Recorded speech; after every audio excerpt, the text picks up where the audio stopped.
merupakan kekuatan alam yang tak terlihat, telah menjadi sumber energi yang melimpah dan bersih bagi umat manusia. Meskipun potensi energi angin di Indonesia sangat besar, tantangan seperti kecepatan angin yang tidak stabil dan kebutuhan teknologi tinggi masih harus dihadapi.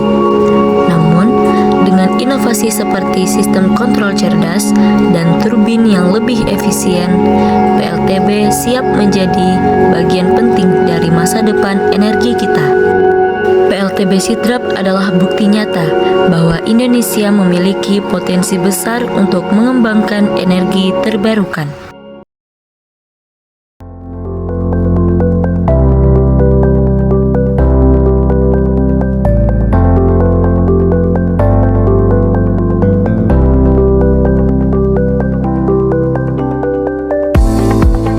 Sore hari ini saya berada di Kabupaten Sidrap di Provinsi Sulawesi Selatan.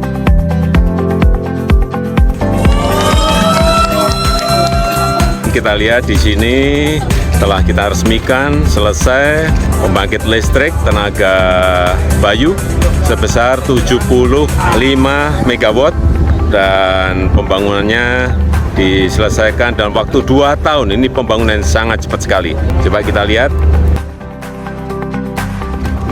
Banyak kincir angin di sini, dan yang saya senang tiang-tiang yang dipakai untuk turbin ini adalah buatan dalam negeri, yaitu buatan dari Banten, dan kita harapkan ke depan seluruh komponen yang ada bisa dibuat di dalam negeri.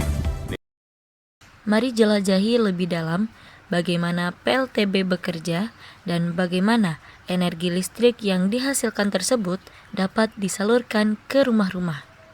Selamat menyaksikan. Pembangkit listrik tenaga angin atau PLTB atau yang dikenal juga dengan nama Wind Power System adalah pembangkit listrik yang menggunakan sumber energi gerak yang berasal dari angin untuk menghasilkan energi listrik.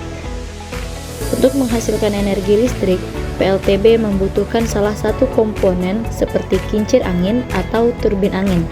Kincir angin inilah yang nantinya bergerak sesuai dengan kecepatan dan arah angin. Ini adalah komponen-komponen yang mengubah energi angin menjadi energi listrik.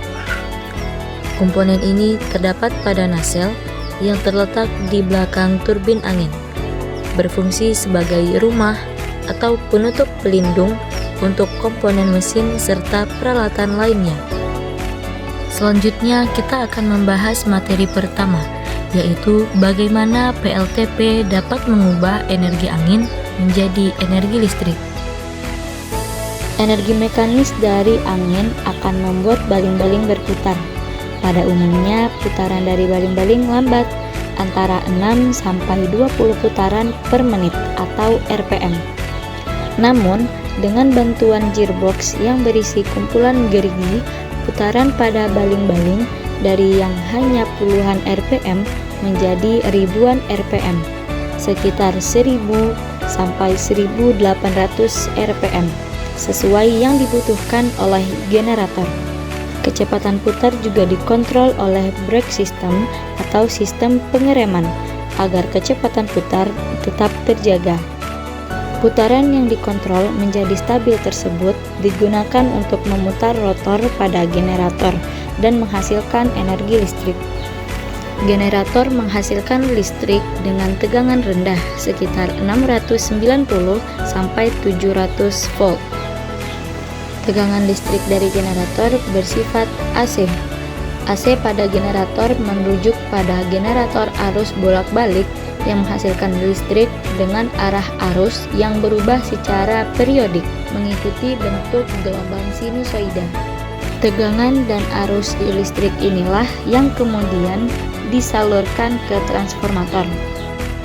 Masuk kepada materi kedua, bagaimana energi listrik yang dihasilkan oleh PLTB dapat disalurkan ke rumah-rumah.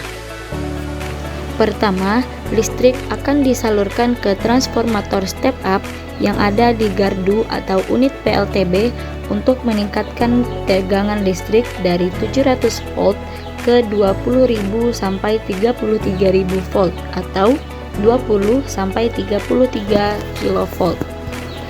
Kenapa tegangan listrik harus dinaikkan? Karena untuk dikirim ke jarak jauh, listrik harus bertegangan tinggi agar tidak banyak energi yang terbuang menjadi panas selama perjalanan. Pada tahap ini, tegangan listrik akan dinaikkan lagi ke level yang sangat tinggi, yaitu 150 sampai 500 kV. Dengan tegangan setinggi ini, listrik bisa menempuh perjalanan ratusan kilometer dengan melintasi provinsi atau pulau dengan sangat efisien. Selanjutnya, listrik bertegangan super tinggi ini kemudian dialirkan melalui saluran udara tegangan tinggi atau ekstra tinggi atau yang dikenal sebagai SUTET atau SUTT. Lalu masuk ke tahap gardu distribusi. Pada tahap ini, tegangan diturunkan menjadi 20 kV oleh trafo step down. Inilah yang disebut dengan listrik bertegangan menengah. Listrik bertegangan menengah ini kemudian disalurkan ke saluran udara tegangan menengah atau SUTM yang dipasang pada tiang-tiang listrik yang lebih kecil. Biasanya, di dekat sekumpulan rumah kita akan melihat trafo berbentuk kotak dengan berwarna abu-abu yang dipasang di tiang listrik atau dalam gardu kecil. Inilah penurunan tegangan listrik sebelum disalurkan ke rumah. Tegangan listrik diturunkan dari 20 kV atau 20.000 volt menjadi 220 volt, yaitu tegangan yang aman untuk digunakan di rumah-rumah. Listrik 220 volt ini kemudian disalurkan melalui saluran udara tegangan rendah atau SUTR yang terhubung langsung ke kWh meter dan akhirnya bisa digunakan untuk menyalakan lampu, kulkas, TV, dan lain-lain. Dan itulah bagaimana proses terjadinya energi listrik dan penyaluran energi listrik ke rumah-rumah. Semoga materi ini dapat bermanfaat bagi kita semua. Terima kasih atas segala perhatiannya. Mohon maaf atas segala kekurangan. Wassalamualaikum warahmatullahi wabarakatuh.